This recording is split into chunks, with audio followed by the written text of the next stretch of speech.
Lucía Herrera no lloró cuando la llevaron al altar. Lloró 3 días antes, sola en el cuarto de su infancia, con la cara enterrada en la almohada para que su madre no la escuchara.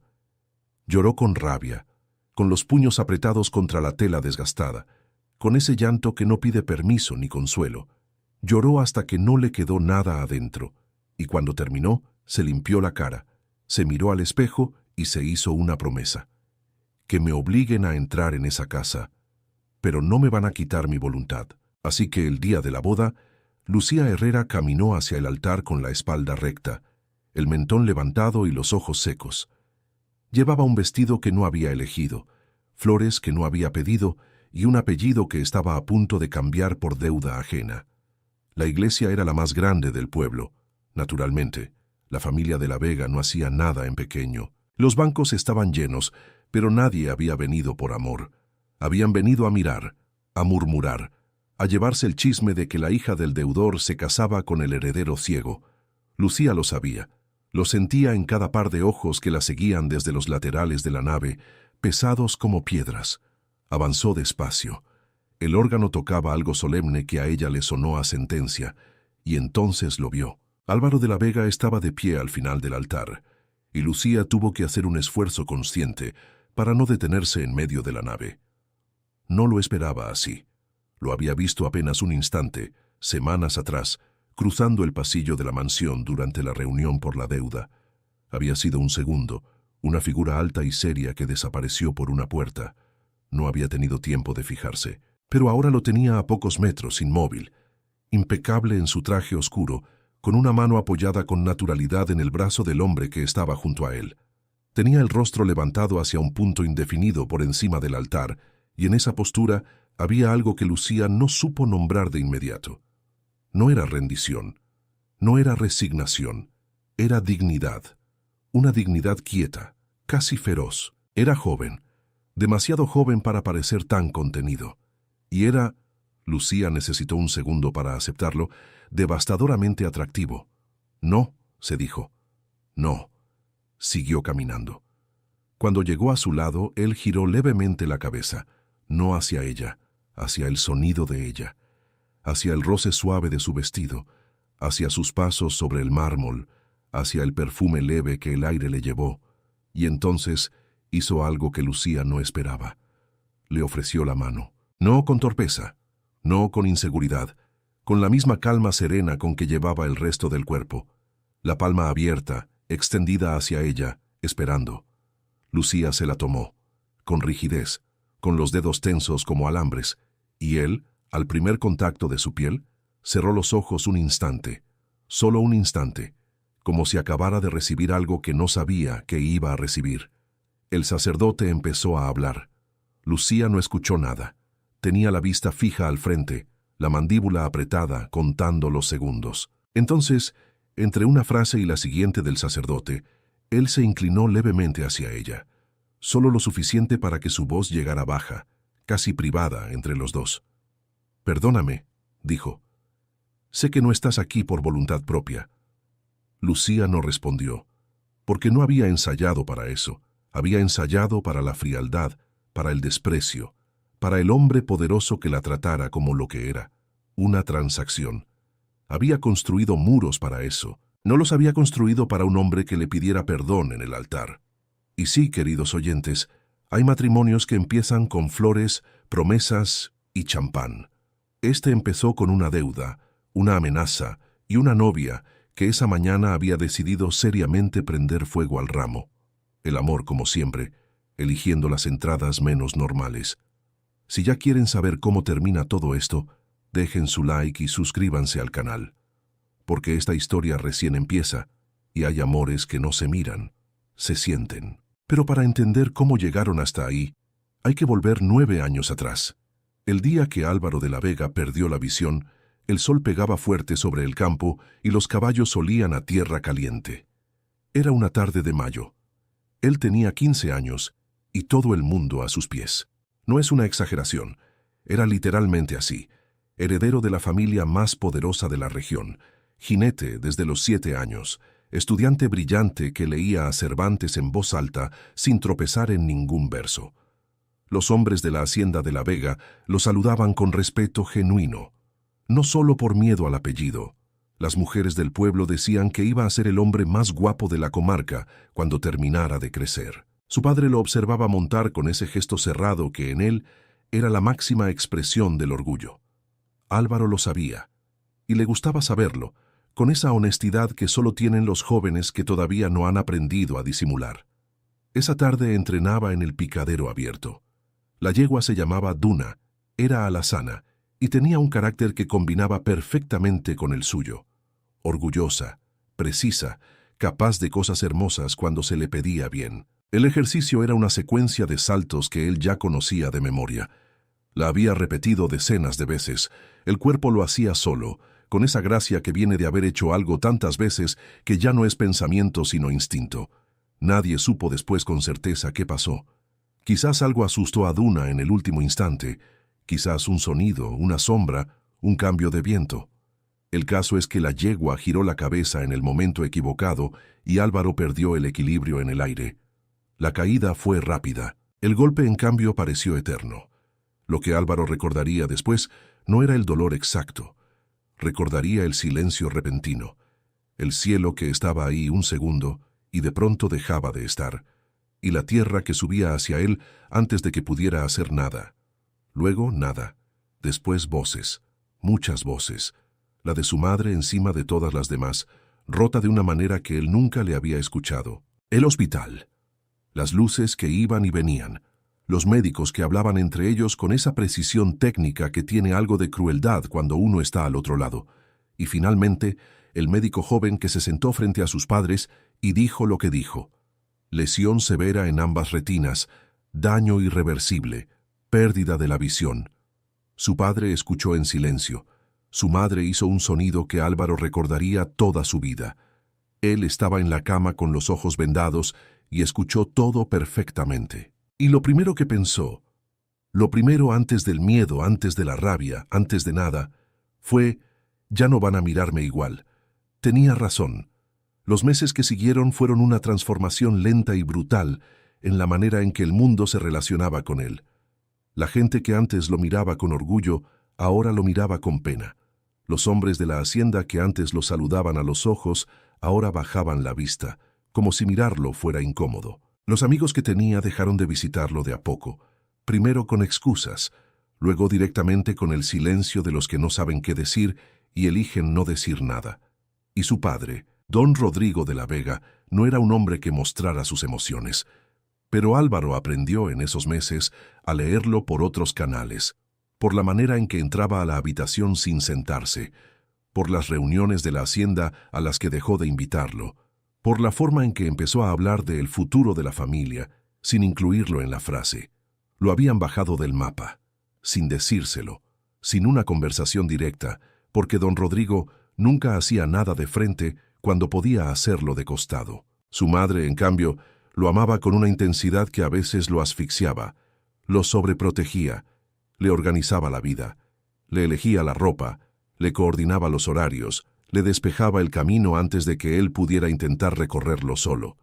Álvaro la amaba, y a veces la quería a kilómetros de distancia.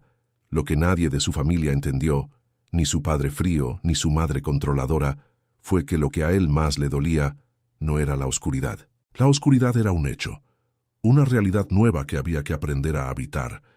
Lo que lo destruía, lenta y silenciosamente, era que todos habían decidido que su vida había terminado a los 15 años, que el accidente lo había partido en dos, antes y después, que el después era una especie de existencia disminuida que había que administrar con cuidado, con guantes, con voz suave y miradas de soslayo. Álvaro aprendió braille, aprendió a usar los programas de voz, los lectores de pantalla, las aplicaciones para no videntes que existían y las que fueron apareciendo con los años. Aprendió a moverse solo por la mansión, por los jardines, por los caminos de la hacienda de la Vega que había recorrido toda su vida y que ahora recorría de otra manera, pero los recorría igual, y siguió montando. Ese fue el punto donde su familia y él chocaron de frente. Su padre quería prohibírselo. Su madre lloraba cada vez que lo veía acercarse a los establos. Los mozos del campo se miraban entre ellos con cara de no saber si intervenir o no. Álvaro los ignoró a todos, porque montar a caballo era lo único que seguía sintiéndose igual. No igual que antes, nada iba a ser igual que antes, pero sí igual que lo que él era.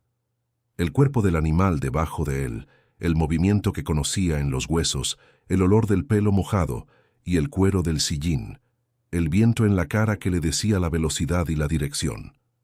Los sonidos del campo que le pintaban el espacio con una precisión que los demás no podían imaginar. Ahí, encima de Duna, Álvaro no era el pobre heredero ciego, era el mismo de siempre. Fue cerrándose en todo lo demás. Los eventos sociales a los que su familia intentaba llevarlo se convirtieron en una fuente de tensión constante. No era incapacidad, era la certeza de que iba a entrar a una habitación y la primera reacción de todos iba a ser la lástima. Y la lástima le resultaba más insoportable que cualquier otra cosa. Prefería la oscuridad a la pena de los demás. Así llegó a los 24 años, inteligente, capaz, lleno de una vida interior que nadie se molestaba en conocer y completamente solo. Mientras Álvaro aprendía a vivir en su oscuridad, a 11 kilómetros de la mansión de La Vega, en una casa pequeña rodeada de tierras propias que cada año costaba más trabajo mantener, una niña de 11 años corría descalza entre los surcos y le gritaba a su padre que la cosecha del trigo venía mal. «Papá, huele diferente, huele a poca agua». Su padre, que llevaba toda la vida en el campo y sabía perfectamente lo que su hija le estaba diciendo, igual la miraba con esa mezcla de orgullo e incredulidad que producen los hijos que te salen más listos de lo que esperabas.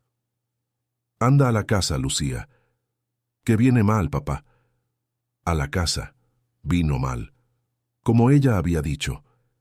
Eso fue la primera lección de la infancia de Lucía Herrera, que podías tener razón y que eso no siempre cambiaba las cosas. La segunda lección llegó a los 14, cuando entendió de verdad la situación económica de su familia, no porque alguien se la explicara, sino porque empezó a escuchar las conversaciones que sus padres tenían en voz baja cuando creían que ella dormía.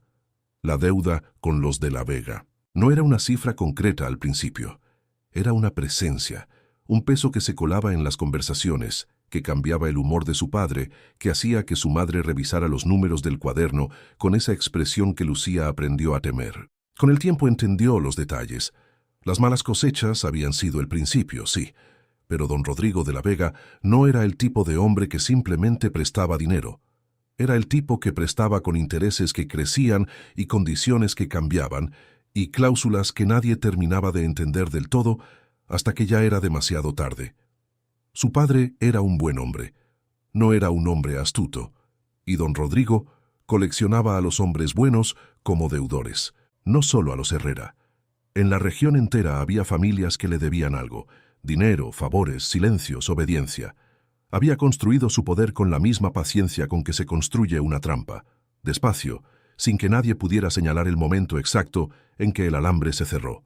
Lucía empezó a meter la nariz en los números a los 16.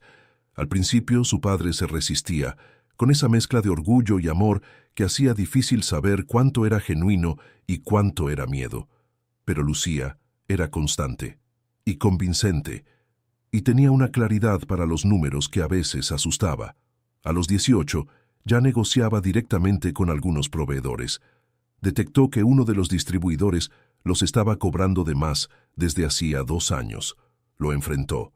Obtuvo una devolución parcial. Su padre la miraba como si no terminara de reconocerla. A los 20, era quien llevaba las tierras familiares de facto, aunque su nombre no apareciera en ningún papel.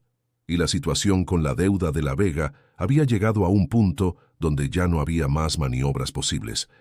Fue entonces cuando su padre le dijo que tenían que ir a la mansión. «A pedir un plazo», explicó él, con la voz de quien lleva años diciéndose que las cosas van a mejorar. Lucía no dijo nada, pero mientras ayudaba a su madre a preparar los papeles, pensó que ir a pedirle un plazo a don Rodrigo de la Vega era como pedirle al lobo que esperara un poco antes de cerrar la boca. Igual fueron. La mansión de la Vega era exactamente como Lucía se la había imaginado, enorme, perfecta, diseñada para que quien entrara sintiera desde el principio que estaba en territorio ajeno. Esperaron en un salón que tenía más muebles que la casa entera de su familia. Lucía se negó a dejarse impresionar. Se sentó con la espalda recta, las manos sobre los papeles en el regazo, y esperó. Doña Mercedes entró primero.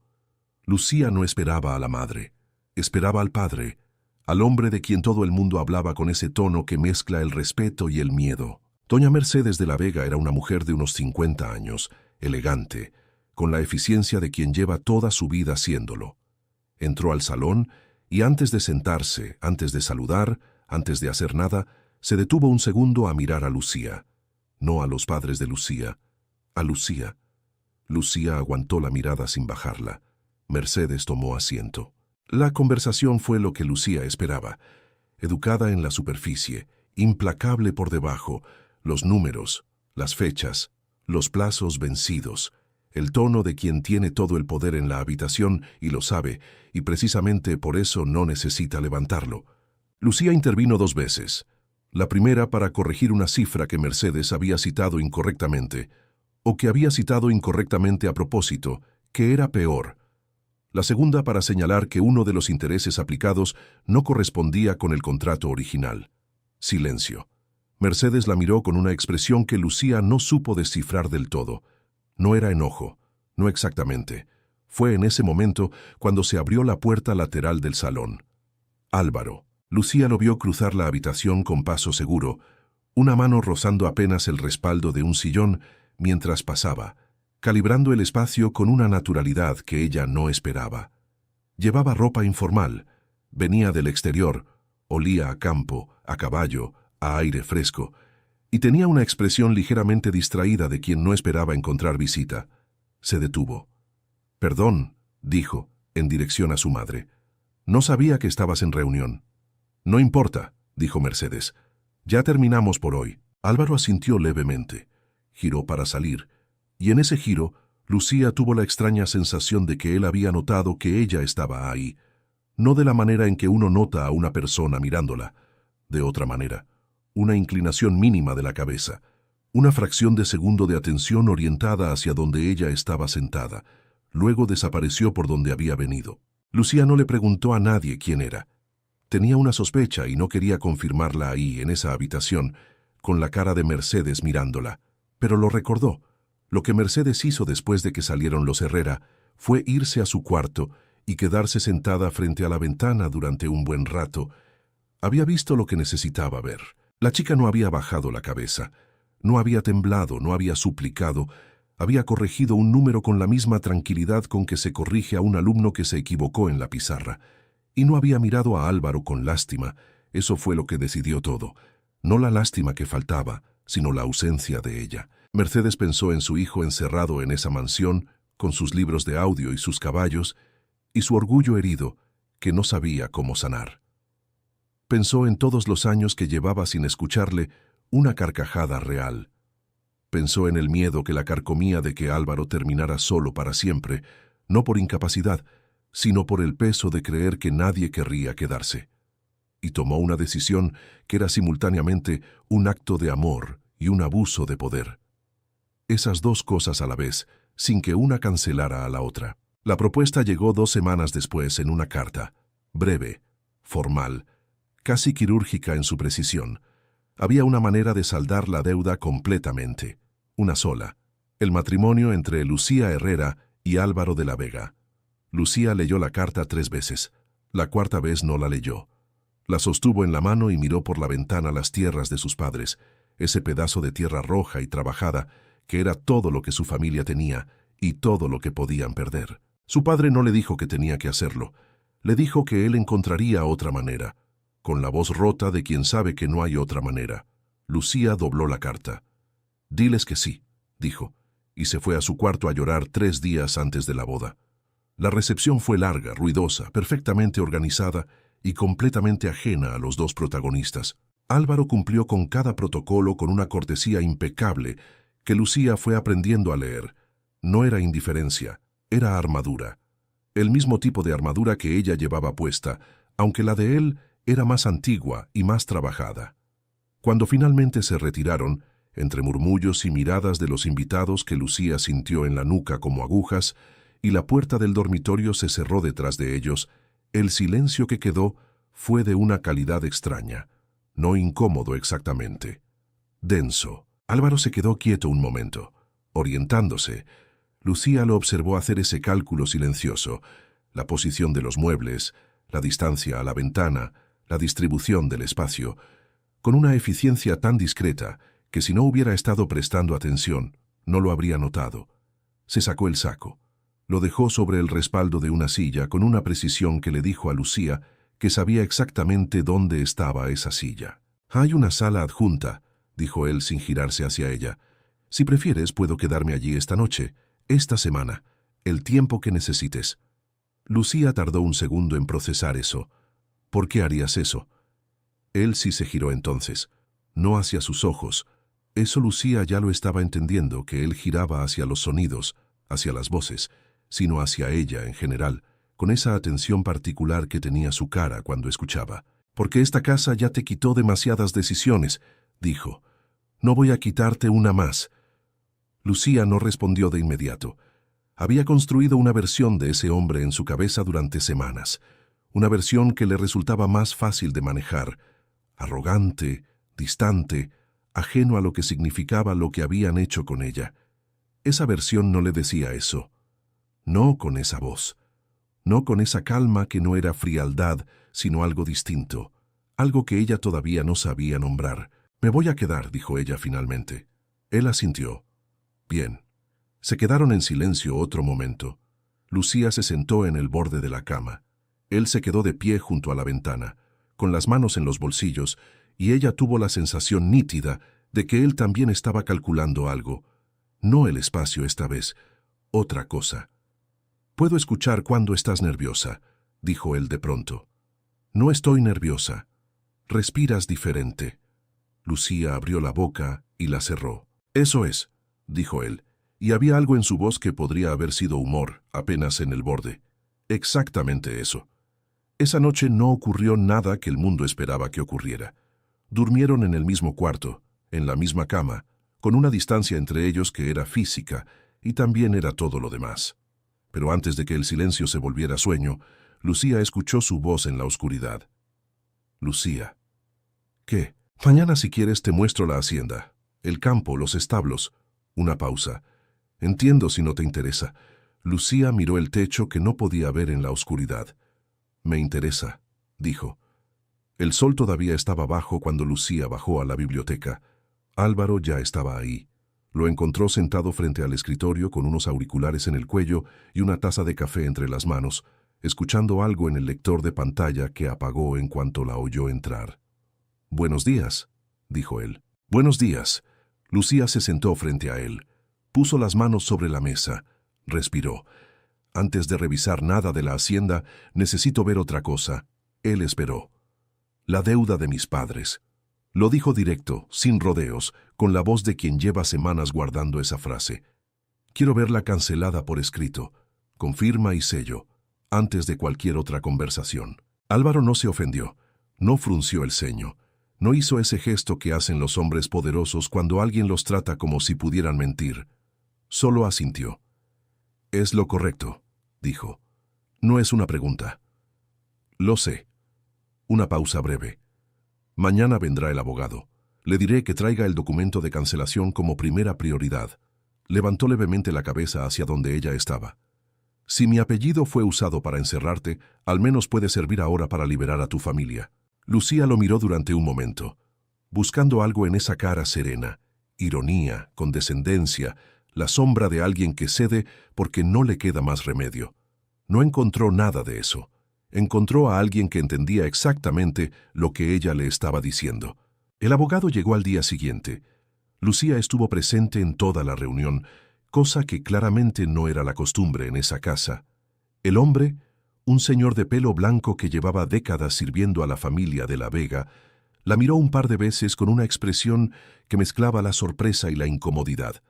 Álvaro no lo dejó ir por las ramas. «El primer punto», dijo con la misma calma de siempre, «es la cancelación formal de la deuda de la familia Herrera. Completa, sin condiciones pendientes. Quiero el documento sellado hoy». «Por supuesto, don Álvaro, pero hay que revisar los términos del acuerdo original y...» «Hoy», repitió Álvaro. El abogado revisó sus papeles. Lucía no dijo nada, pero por debajo de la mesa apretó los dedos contra la falda. Cuando el documento estuvo firmado y sellado, Lucía lo tomó con las dos manos. Lo leyó 2 veces. Luego lo dobló con cuidado y lo guardó en el bolsillo interior de su chaqueta, cerca del pecho. «Gracias», dijo, mirando a Álvaro. Él inclinó levemente la cabeza. «Es lo mínimo», dijo. Esa tarde, Lucía le escribió una carta a sus padres. Breve, sin adornos. Solo los hechos. La deuda estaba cancelada. Las tierras eran suyas. Podían quedarse. Tardó en soltar el sobre antes de dárselo al mozo para que lo llevara. No porque dudara del contenido, sino porque en ese momento entendió que había cumplido la única promesa que se había hecho antes de la boda. El resto todavía no sabía qué era. 2 semanas después de la boda, Álvaro hizo venir al abogado por segunda vez. Lucía pensó que era por algún asunto pendiente de los registros, pero cuando entró a la biblioteca y vio que sobre el escritorio había un documento diferente, más corto, con su nombre en el encabezado, se detuvo. «¿Qué es eso?» «Una autorización formal», dijo Álvaro, «para que puedas revisar cuentas, firmar contratos y participar en la administración de la Hacienda de la Vega con plena validez legal». Una pausa.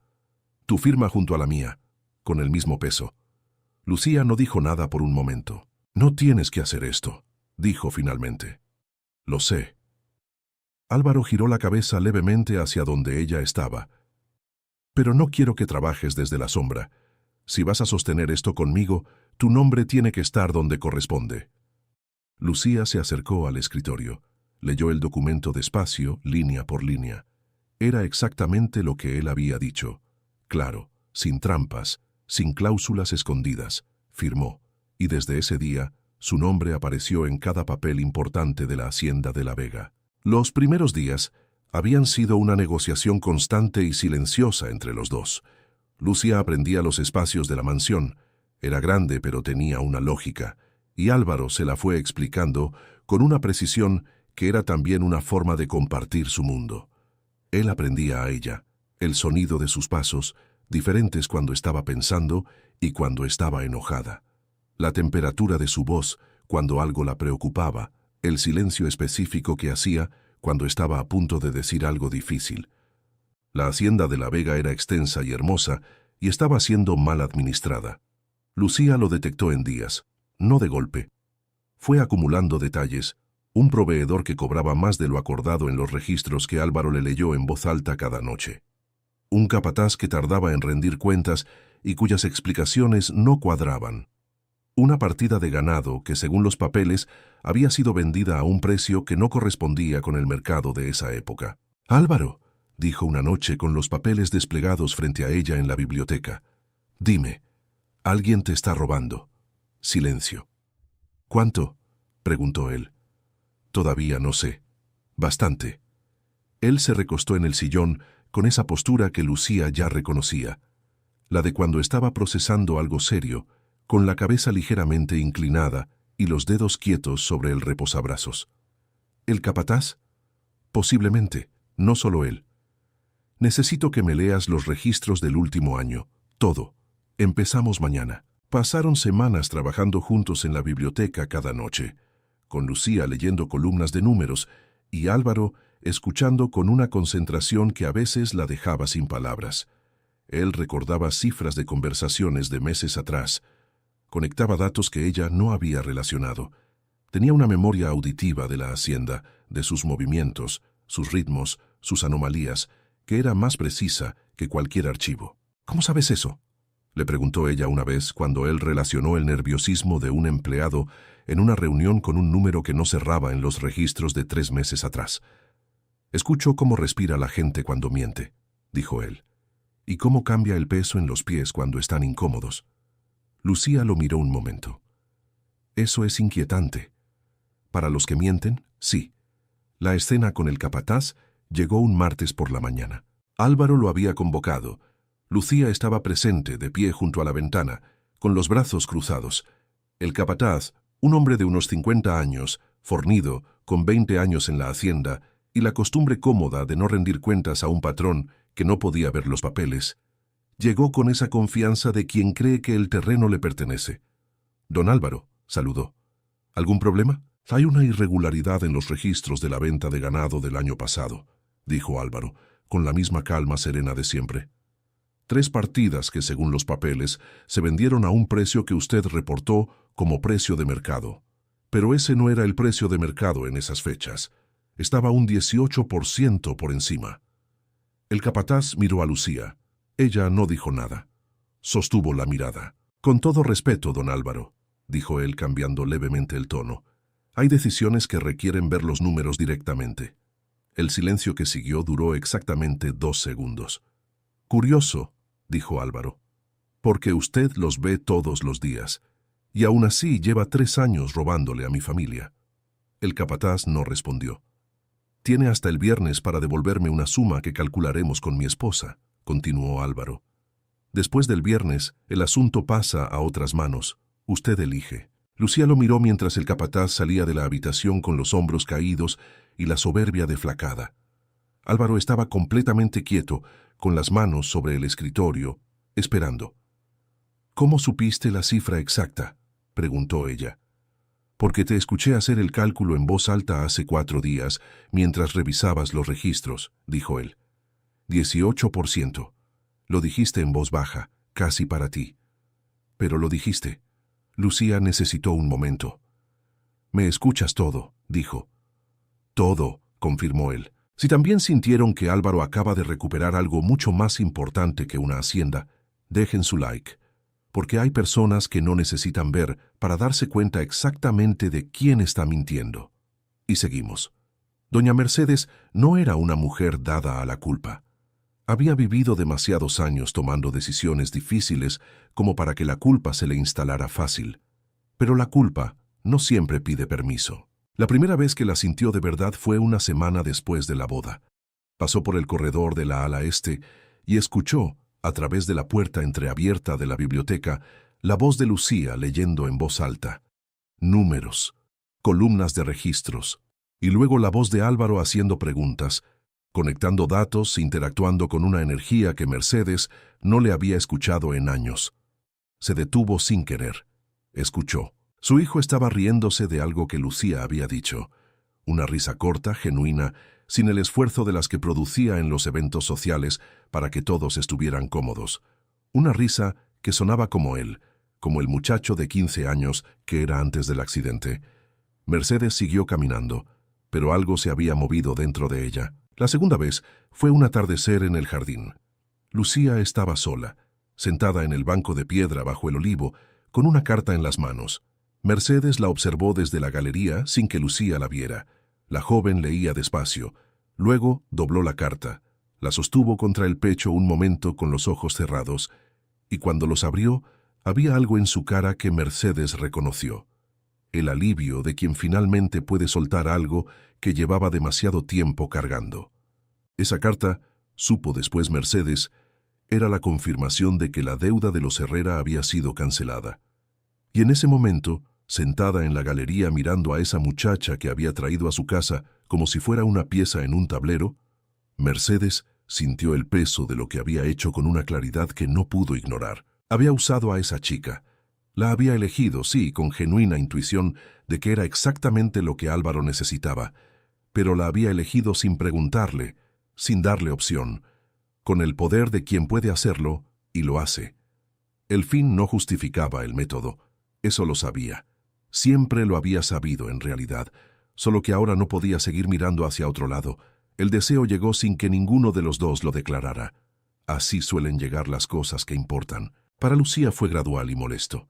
Molesto porque no lo había planeado, porque contradecía la rabia con que había llegado a esa casa, porque cada vez que se daba cuenta de lo que sentía, tenía que hacer un esfuerzo consciente para no hacerle caso. Lo notaba en pequeñas cosas, en la manera en que él inclinaba levemente la cabeza cuando la escuchaba, con una atención tan completa que hacía sentir que no había nada más importante en el mundo. En la forma en que sus manos se movían cuando explicaba algo, manos grandes, seguras, con una precisión táctil que le daba a cada gesto un peso particular. En la voz, sobre todo la voz, que era baja y clara y tenía el efecto extraño, de hacer que las cosas que decía parecieran más importantes de lo que hubieran sido en otra voz. Para Álvaro era diferente. Él no lo experimentaba con los ojos, pero lo experimentaba con todo lo demás. El calor de ella cuando estaba cerca, la temperatura específica de su mano cuando rozaba la suya por accidente sobre el escritorio, el sonido de su respiración que había aprendido tan bien que a veces era lo primero que encontraba cuando entraba a una habitación. El perfume que llevaba, no un perfume de frasco, sino algo que era simplemente ella, algo que tenía que ver con el campo y el jabón y algo más que no sabía nombrar. Y la manera en que le hablaba.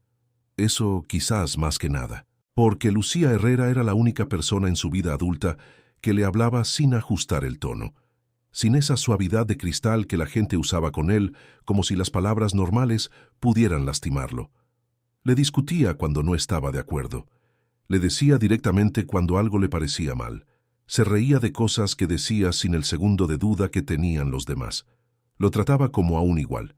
No sabía cuánto tiempo llevaba esperando eso. Un domingo de lluvia, meses después de la boda, estaban los dos en la biblioteca.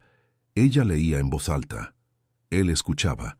Había algo en esas tardes lluviosas que se había vuelto uno de los espacios más tranquilos que Álvaro recordaba. «Álvaro», dijo ella, bajando el libro, «dime, ¿puedo preguntarte algo?» «Sí». «¿Cómo era antes?» «Antes del accidente». Él tardó un momento. No porque la pregunta lo incomodara, sino porque nunca nadie se la había hecho de esa manera, directa, sin rodeos, sin esa delicadeza falsa que convertía la pregunta en otra cosa. Era más simple, dijo finalmente. El mundo tenía más superficie. ¿Lo extrañas? Extraño algunas cosas. Pausa. No extraño quién era. Era bastante arrogante. Lucía soltó un sonido que podría haber sido una risa. ¿Eso es gracioso?, preguntó él. Un poco. ¿Por qué? Porque todavía lo eres, solo que ahora lo disimulas mejor. Él se quedó en silencio un segundo, y luego hizo algo que Lucía no le había visto hacer antes. Sonrió. No la sonrisa cortés de los eventos sociales, una sonrisa real que le cambiaba toda la cara. «Puede ser», dijo. Había un hombre en el pueblo, hijo de un comerciante que había cortejado a Lucía antes de la boda. Se llamaba Marcos. Era apuesto de una manera sencilla y amable, y cuando Lucía volvió al pueblo por primera vez, a visitar a sus padres, a ver con sus propios ojos que las tierras seguían en pie, que la carta que había guardado en el pecho durante semanas era real y no un sueño, se lo cruzó en la plaza. Marcos se detuvo. Ella también. «Lucía», dijo él con esa voz de quien ensayó lo que iba a decir, y de todas formas le salió distinto. «¿Estás bien?» «Estoy bien, Marcos.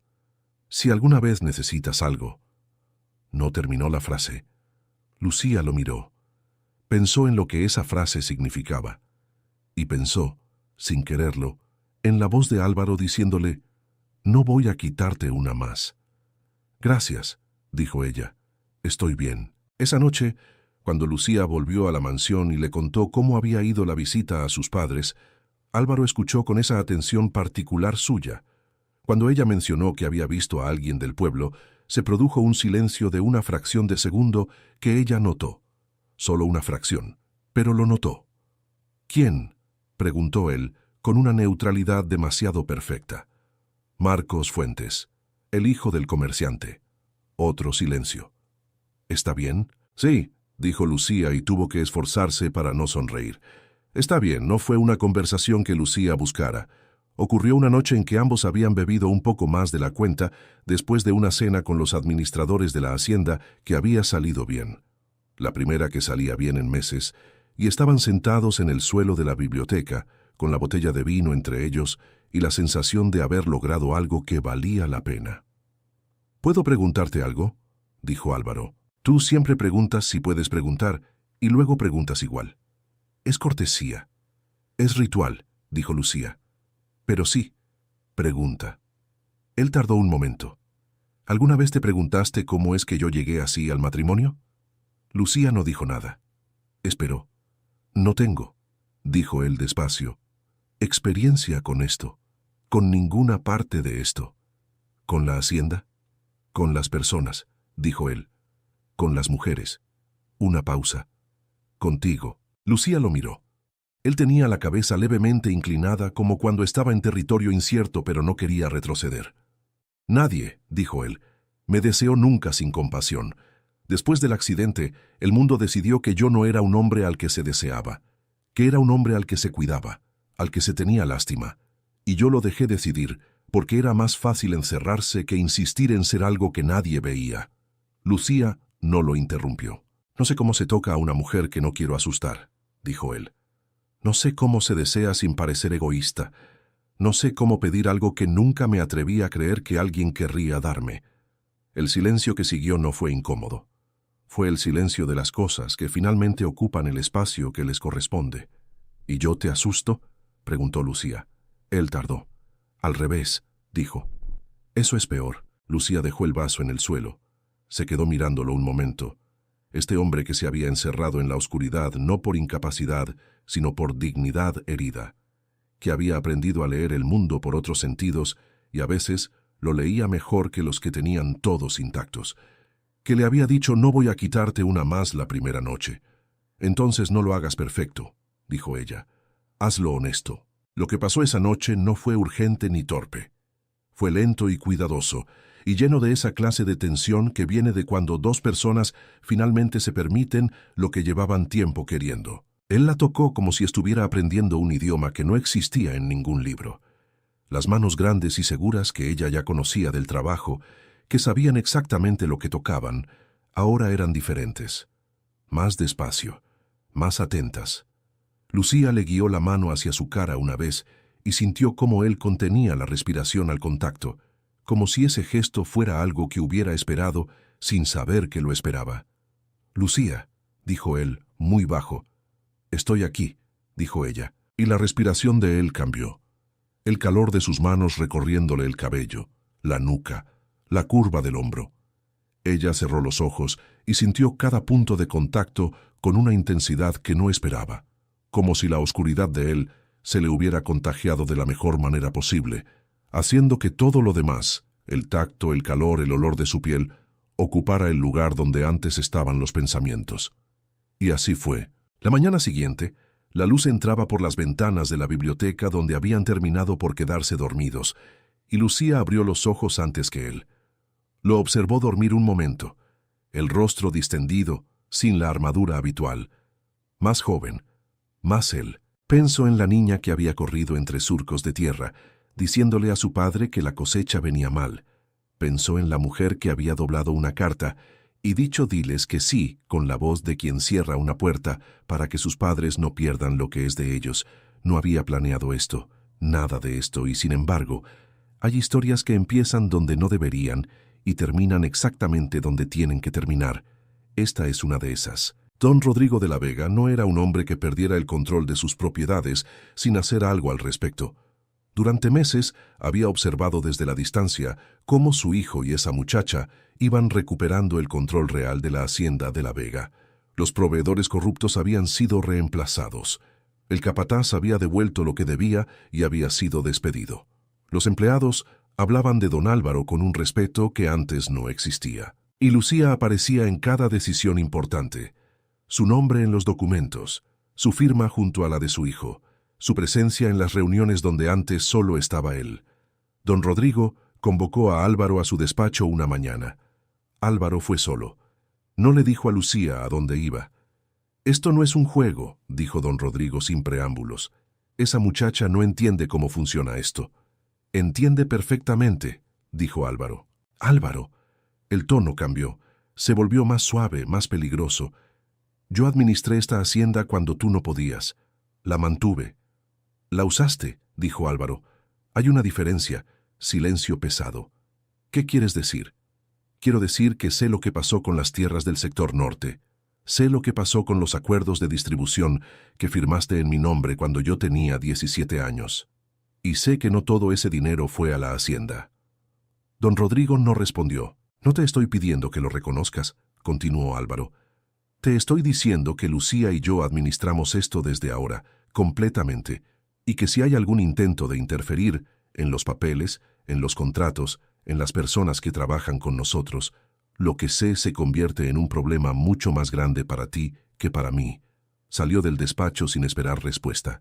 La confrontación definitiva llegó semanas después, en una reunión con los administradores de las distintas propiedades que don Rodrigo había convocado.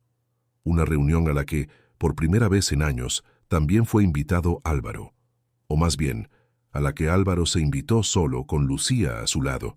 Don Rodrigo presidía la mesa con esa autoridad de quien no necesita anunciarla. Los administradores lo miraban a él primero, como hacían siempre, esperando la señal de quien mandaba. Álvaro esperó a que su padre terminara el primer punto del orden del día. Luego habló. «Hay un tema adicional», dijo con la calma que usaba para todo. «La revisión de los contratos de arrendamiento de las familias de la zona sur». Don Rodrigo lo miró. O más bien, miró hacia donde estaba Álvaro, con esa mirada que tiene la gente cuando alguien hace algo que no esperaban. «Ese no es un punto de esta reunión». «Lo es ahora», dijo Álvaro. Silencio en la mesa. «Hay 12 familias en la zona sur», continuó Álvaro, «que llevan años pagando intereses que exceden lo establecido en sus contratos originales». Lucía revisó los documentos. Yo escuché los números. Una pausa. «Eso termina hoy». Uno de los administradores carraspeó. Miró a don Rodrigo. Don Rodrigo no dijo nada. Y en ese silencio, sin que nadie lo declarara formalmente, algo cambió en la habitación. Los hombres sentados en esa mesa entendieron, con la intuición de quienes llevan años leyendo el poder, que el eje de autoridad se había desplazado. Don Rodrigo no perdió el control ese día con un grito ni con una amenaza. Lo perdió con un silencio, con la incapacidad de contradecir a su hijo frente a los hombres que habían sido sus leales durante décadas. Cuando salieron de la reunión, Lucía caminaba junto a Álvaro por el corredor de la mansión y no dijo nada durante un momento. Luego, «¿Sabías que iba a salir así?» «Sabía que iba a salir de alguna manera», dijo él. «Cuando alguien construyó todo sobre el miedo de los demás, le basta con que alguien deje de tener miedo para que todo empiece a moverse». Lucía lo miró de perfil. «¿Y tú dejaste de tener miedo?» Él tardó un momento antes de responder. «Dejé de tener miedo cuando entendí que no estaba solo. Fue don Rodrigo quien lo hizo, como siempre, de costado, sin dar la cara. Encontró la manera de presentar ante un notario documentos que ponían en duda la validez de ciertos acuerdos firmados desde la boda, no los contratos de la hacienda. Algo más específico, la situación legal de Lucía como coadministradora. Una tecnicidad, una grieta pequeña en un papel que, en las manos correctas, podía convertirse en algo más grande. Álvaro se enteró una tarde, cuando el abogado de la familia llegó a la mansión con una cara que no anunciaba nada bueno. Esa noche habló con Lucía, le explicó lo que había encontrado, los documentos, la maniobra, las opciones que el abogado había presentado, y luego dijo algo que Lucía no esperaba. «Puedo resolverlo. Puedo hacer que esto no te afecte». Una pausa. «Pero hay una manera más limpia». «¿Cuál?» «Que te vayas». Lo dijo despacio como si le costara. «Que vuelvas a las tierras de tu familia, con la deuda perdonada formalmente, y que este matrimonio termine de la manera más discreta posible». Silencio. «Tu familia tiene sus tierras aseguradas», continuó él. «Tú recuperarías tu vida, sin esta familia, sin este nombre, sin ninguna de las cosas que te impusieron». Lucía lo miró. «¿Quieres que me vaya?» «Quiero que seas libre», dijo él. Y había algo en su voz que ella reconoció con una nitidez que le dolió en el pecho. «Toda tu vida soñaste con eso, y ahora puedo dártelo, sin condiciones». Ella no respondió de inmediato. Se levantó, caminó hasta la ventana. Afuera estaba el campo que había aprendido a conocer, los establos donde Duna dormía, los caminos que había recorrido con él en silencio algunas mañanas. Pensó en la libertad, en lo que había significado esa palabra toda su vida, el derecho a decidir, a no ser moneda de cambio, y entonces entendió algo. «Álvaro, dime, toda mi vida soñé con que alguien me devolviera mi libertad». Se giró hacia él. «Y ahora que tú me la das, descubro que mi libertad me está pidiendo quedarme». Él no dijo nada. «No me quedé porque me obligaron», dijo ella. «Me quedé porque quiero, y eso es diferente. Eso es lo único que importa». Álvaro se quedó quieto un momento largo.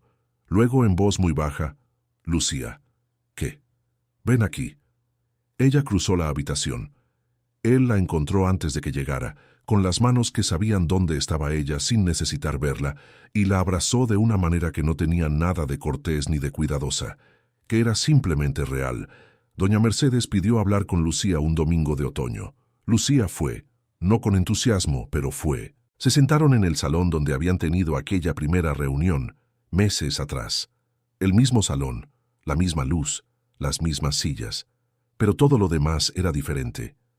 «Quiero decirte algo», empezó Mercedes, con una rigidez en la voz que Lucía reconoció como el esfuerzo de alguien que no está acostumbrada a pedir perdón.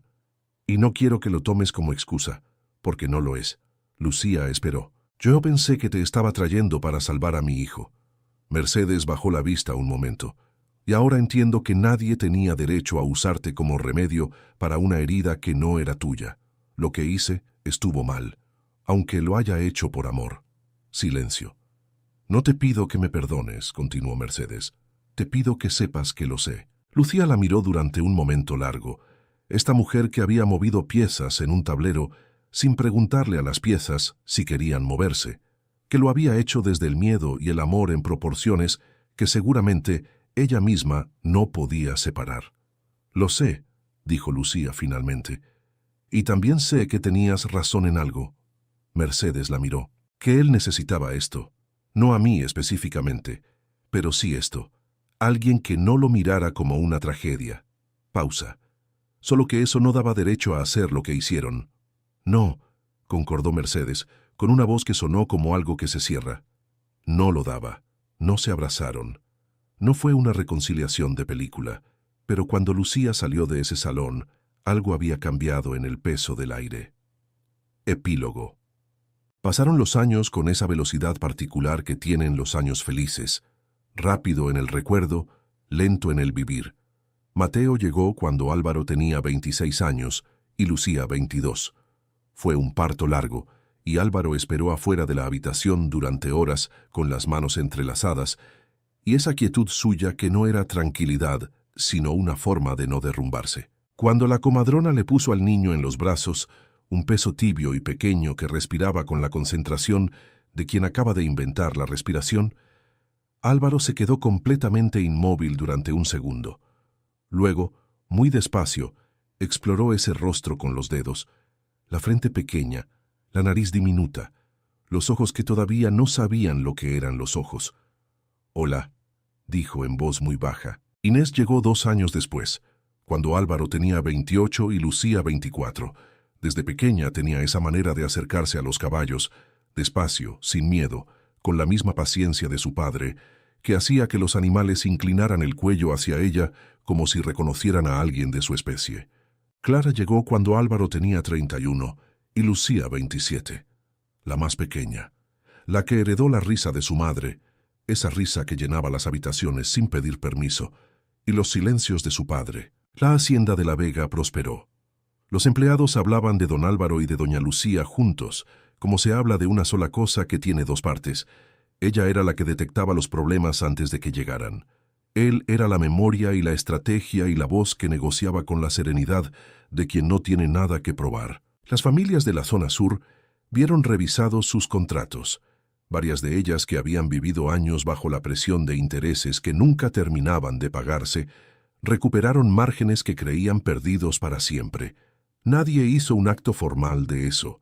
No hubo discurso ni ceremonia, solo los papeles nuevos llegando a manos de gente que los leía 2 veces para asegurarse de que eran reales. En las tierras de la familia Herrera, el padre de Lucía plantó un naranjo el año en que quedaron libres de deuda. Todavía estaba ahí, años después, cargado de fruta en verano y de sombra en el resto del año.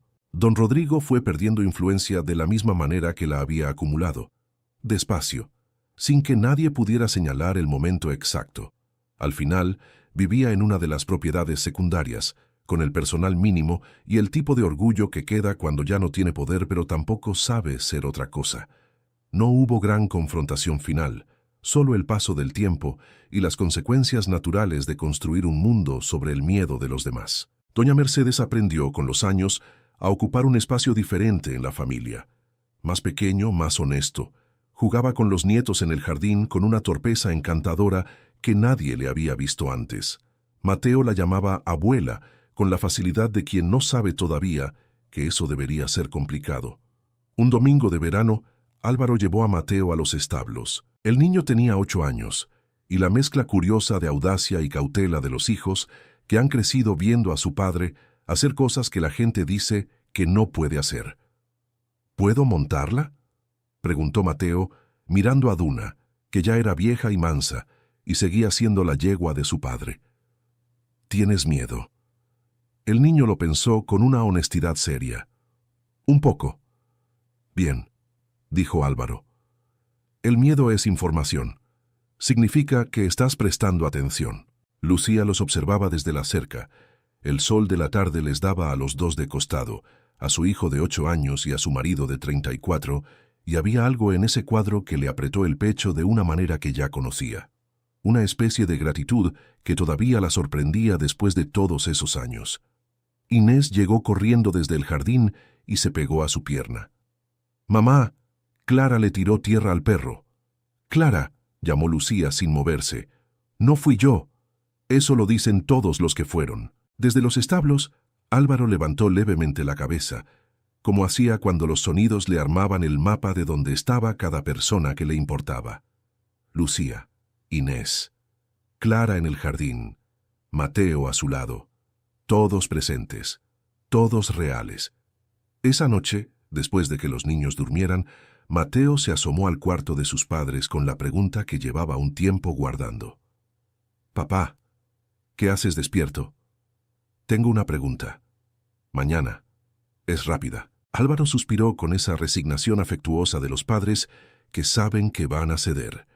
«Una pregunta». Mateo se quedó en el umbral, en la oscuridad del pasillo. «¿Tú te acuerdas de cómo era mamá cuando la viste por primera vez?» El silencio que siguió fue del tipo que se pone quieto solo, sin incomodar a nadie.